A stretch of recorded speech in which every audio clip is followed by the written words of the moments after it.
dahil sa gustong itago ng world government sa buong mundo ang pagkatao ni Luffy at gaano siya kaimportante.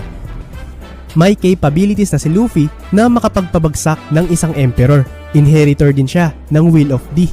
At ang pinakaimportanteng bagay ay tinataglay niya ang mythical Zoan Devil Fruit na Hito Hito no Mi Model Nika na nagsasuggest na si Luffy ang susunod na Joy Boy. Kaya pag itinaas pa ng world government ang bounty ni Luffy, parang mas dadagdag lang ito sa mga proof at mas lalo siyang mapapansin sa buong mundo. Dahil sa nakita din nga natin sa chapter 1053 na natataranta na ang mga Gorosei nang makita nila itong letrato ni Luffy sa kanyang wanted poster na nasa kanyang Gear 5 form pa. Diniman din nila na alisin ang initial D sa kanyang pangalan. So masasabi natin na napaka-important figure nitong si Joy Boy dati na ngayon na-reincarnate as si Luffy.